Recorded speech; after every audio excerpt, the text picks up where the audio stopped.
लेकिन ये चीज हमको अब आत्मा से लग रहा है कि हमको अब खतरा है, जान का खतरा इसलिए है क्योंकि प्रतिदिन हम अवैध कारोबार के खिलाफ, गलत कारोबार के खिलाफ, चाहे अवैध खनन बालू हो, कोयला हो, चाहे जमीन का मैटर हो, यहाँ का जो अवैध कब्जा किया हुआ जीएम लैंड, अवैध कब्जा किया हुआ भूयहरी लैंड या सरकारी जमीन, अरे सरकार क्या नहीं कर सकती है जी। सरकार के हाथ में सारा शक्ति है, सारा पावर है। वो चाहे तो तुरंत त्वरित 24 घंटे के अंदर सारे माफिया को पकड़ करके जो है कि उसको गिरफ्तार करके उसको कड़ी कार्रवाई कर सकती है। और कहीं न कहीं सरकार का भी जो लोग बैठे हैं, चाहे लॉ एंड ऑर्डर के लोग जो बैठे हैं, कहीं न कहीं वो लोग विफल है। कहीं कि सारे आम अभी देख सकते हैं कि विधानसभा का सत्र चल रहा है, कहीं न कहीं पूरे झारखंड के विधायक 81 के 81 विधायक रांची में है और उसी विधानसभा के इर्द गिर्द में इनकाउंटर खुलेआम होता है। तो कहीं न कहीं सरकार की यहाँ पे नाकामी है। प्रशासन फास्ट ट्रैक कोर्ट में लाया जाए और फास्ट ट्रैक कोर्ट में ला करके अपराधियों को कड़ी से कड़ी सजा दिया जाए, सरकार किसी भी और नहीं तो एनकाउंटर कर नहीं दिया कर जाए, रही है। एनकाउंटर कर दिया जाए, नहीं तो और लोग ही सुरक्षित महसूस नहीं करेंगे तो देखिए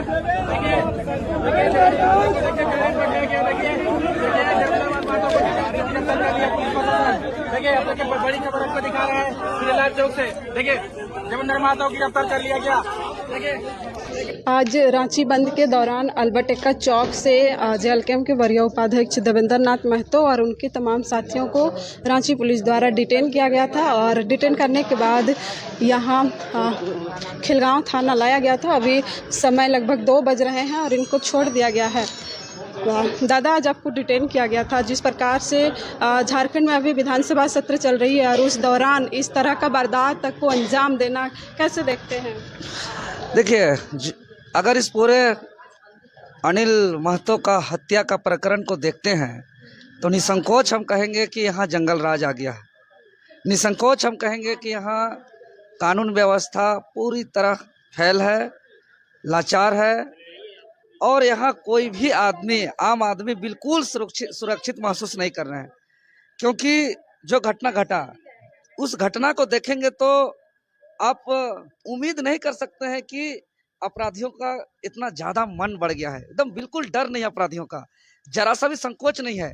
अरे भाई, कोई चिट्ठी नहीं मार रहे हैं, कोई पशु पक्षी को शिकार करने नहीं गए हैं। आदमी जिसका इतना इतना कानून है, इतना इतना धारा है, आज आदमी का ही एक सोच की वजह से आज इतना डेवलपमेंट हो रहा है।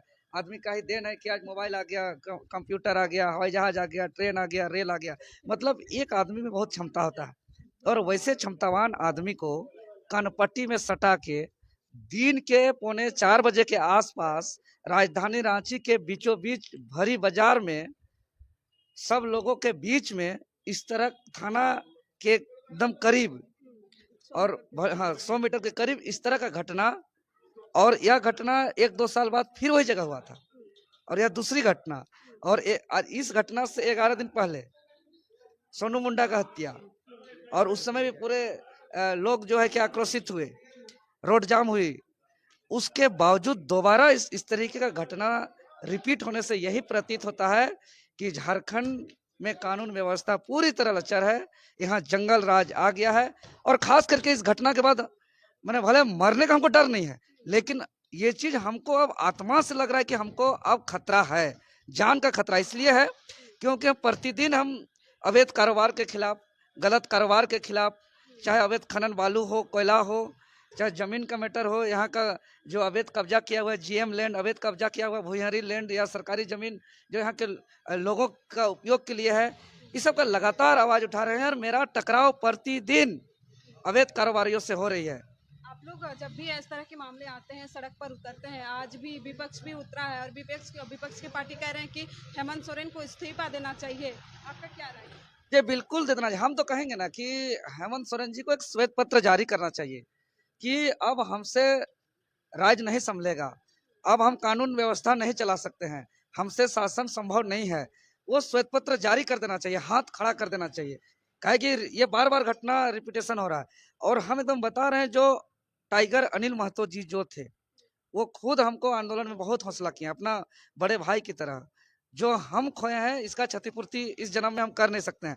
उन्होंने खुद बताते थे कि अलग झारखंड राज्य में कैसे चतुराई से हम लोग आंदोलन को सफल करते थे। उन्होंने खुद अपना छात्र आंदोलन से रांची कॉलेज रांची के हॉस्टल में रह करके और रांची कॉलेज के इर्द गिर्द से छात्र आंदोलन से ही वो भी अपना पहचान बनाए हैं।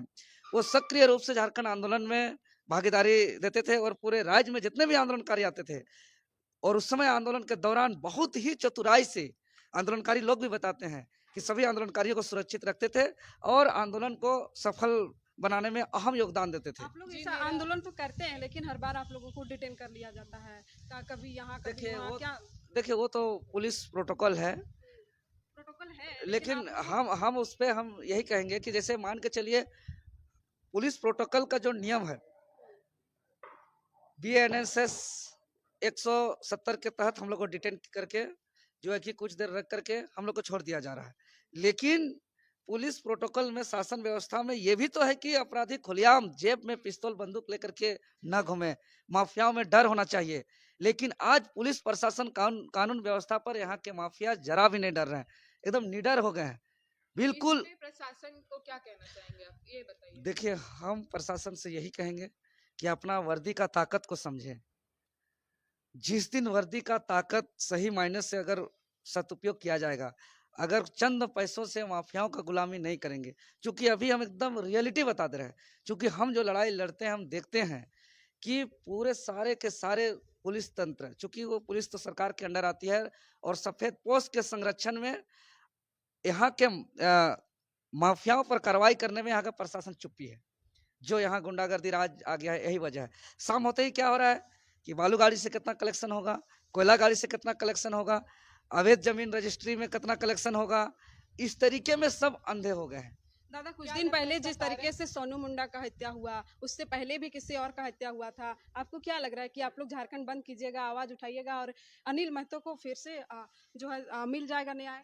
देखिए हम मांग करते हैं कि जो अनिल महतो हत्याकांड एक बहुत बड़ा साजिश है, इसका हाथ बहुत दूर दूर तक होगा। इसका पूरा प्रकरण का CBI जांच हो और इस मामले को फास्ट ट्रैक कोर्ट में प्रस्तुत करके त्वरित कार्रवाई करते हुए उनको कड़ी से कड़ी सजा दिया जाए। दोषियों के लिए क्या कहना चाहिए?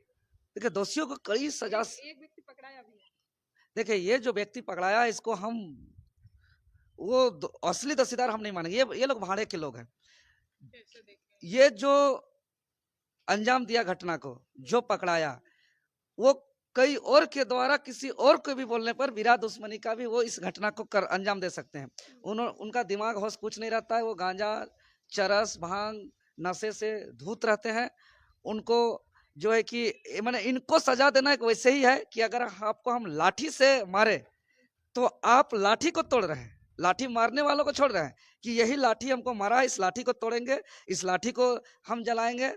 तो लाठी से मारा, लेकिन लाठी दोषीदार नहीं है, लाठी चलाने वाला दोषीदार है। उसी प्रकार अगर कोई पिस्तौल से गोली मारा तो पिस्तौल को हम सजा देंगे कि पिस्तौल को हम उसको आग जलाएंगे, उसको हाई टेम्परेचर से गलाएंगे, तो उसको गोली बंदूक पिस्तौल को सजा देने से क्या होगा? उसको चलाने वाले जो मुख्य अपराधी हैं, गिरोह का जो असली मास्टरमाइंड है, उसको पकड़ना होगा। आप देख रहे हैं कि आपराधिक तंत्र यहाँ बढ़ता जा रहा है। पेपर लीक का घटना देखिए, CGL का, अभी एक ही दिन 8 जो गिरफ्तारी हुआ, एक ही जिला औरंगाबाद से 4 गिरफ्तार हुए। असली मास्टरमाइंड बताया जा रहा है गोरखपुर का। जी आप बिल्कुल सही कह रहे हैं। तो अब इसमें सरकार क्या कर सकती है, क्या विचार? अरे सरकार क्या नहीं कर सकती है जी, सरकार के हाथ में सारा शक्ति है, सारा पावर है। वो चाहे तो त्वरित 24 घंटे के अंदर सारे माफिया को पकड़ करके जो है कि उसको गिरफ्तार करके उसको कड़ी कार्रवाई कर सकती है। क्या चाह रहे हो सरकार? एकदम सरकार कहे तो तुरंत अनुशंसा करे CBI जांच का, और इसको कहे कि इस केस को फास्ट ट्रैक कोर्ट में लाया जाए और फास्ट ट्रैक कोर्ट में ला करके अपराधियों को कड़ी से कड़ी सजा दिया जाए, सरकार किसी भी और नहीं तो एनकाउंटर कर दिया जाए, एनकाउंटर कर दिया जाए। नहीं तो लोग ही सुरक्षित महसूस नहीं करेंगे तो अब आंदोलन करते हैं। देखिए लोगों का सुरक्षा करना के दायित्व राज्य सरकार को है, सरकार के अधीन है हम लोग अपना खुदकुशी भी नहीं कर सकते। कोई आत्महत्या करना भी गैर कानूनी है, आत्महत्या करने पर भी सजा का प्रावधान है। कोई आत्महत्या का प्रयास करता है और वो किसी तरह बच जाता है तो उस पर कानूनन कार्रवाई की जाती है। क्यों? इसलिए कि आप जो हैं, हम जो हैं, ये हम लोग सरकार की प्रॉपर्टी है, सरकार की प्रॉपर्टी है, मतलब सरकार हमारा सुरक्षा करना उनका दायित्व है। तो हमको कैसे कोई मार दे रहा है? सरकार अपना प्रॉपर्टी को सुरक्षित नहीं कर पा रही है। विधानसभा में बात चल रही है अभी कि सरकार को इस्तीफा दे देना चाहिए, क्या कहेंगे इस पर? बिल्कुल इस्तीफा दे देना चाहिए और उनको श्वेत पत्र जारी करते हुए हाथ खड़ा कर देना चाहिए देखिए देवेंद्र नाथ महतो हैं, इनको अभी खेलगांव थाना से छोड़ दिया गया है, डिटेन किया गया था रांची के अल्बर्ट एक्का चौक से, और तमाम बीजेपी के भी कुछ लोग थे, कार्यकर्ता थे, उन लोगों को भी